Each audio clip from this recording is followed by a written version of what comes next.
అందరికీ నమస్కారం. AP 10th క్లాస్కి సంబంధించి హాల్ టికెట్స్ అనేది ఈరోజు అయితే రిలీజ్ అయితే అవ్వనున్నాయి. మరి ఏ టైంకి రిలీజ్ చేస్తారు, ఏ విధంగా డౌన్లోడ్ చేసుకోవాలనేది ఒక్కసారి వీడియోలో క్లారిటీగా చెప్తాను. ముందుగా ప్రతి ఒక్కరు కూడా వీడియోని తప్పకుండా లైక్ చేయండి. అలాగే ఛానల్ ఇంకా సబ్స్క్రైబ్ చేసుకున్నట్టయితే ఛానల్ని తప్పకుండా సబ్స్క్రైబ్ చేసుకోండి.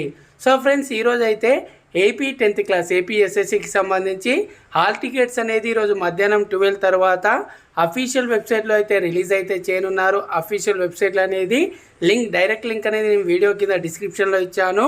మనకు ఏవైతే హాల్ టికెట్స్ అనేది రిలీజ్ అయిన వెంటనే ఇక్కడ మీరు ఏదైతే చూస్తున్నారో క్విక్ లింక్స్లో ఇక్కడే మనకు హాల్ టికెట్స్ అనేది డౌన్లోడ్ చేసుకోవడానికి లింక్ అయితే ఇవ్వడం జరుగుతుంది. సో మీరు అక్కడ లింక్ మీద క్లిక్ చేసి డైరెక్ట్గా మీ డీటెయిల్స్ అనేది మీ డిస్ట్రిక్ట్, అదేవిధంగా మీ స్కూల్, అదేవిధంగా మీ నేమ్, డేట్ ఆఫ్ బర్త్, ఈ డీటెయిల్స్ అనేది సెలెక్ట్ చేసుకొని మీరు మీ హాల్ టికెట్ అయితే డౌన్లోడ్ అయితే చేసుకోవచ్చు. సో హాల్ టికెట్స్ అనేది డౌన్లోడ్ చేసుకోవడానికి డైరెక్ట్ లింక్ అనేది వీడియో కింద డిస్క్రిప్షన్లో ఇచ్చాను. మీరు దాని మీద క్లిక్ చేసి 12 తర్వాత మనకు హాల్ టికెట్స్ అనేది రిలీజ్ అయిన వెంటనే మీరు మీ హాల్ టికెట్ అయితే డౌన్లోడ్ అయితే చేసుకోండి. అదేవిధంగా ఈ వీడియో అనేది మీకు యూస్ఫుల్గా అనిపిస్తే తప్పకుండా లైక్ చేయండి, ఛానల్ని తప్పకుండా సబ్స్క్రైబ్ చేసుకోండి. Thanks for watching. జై హింద్.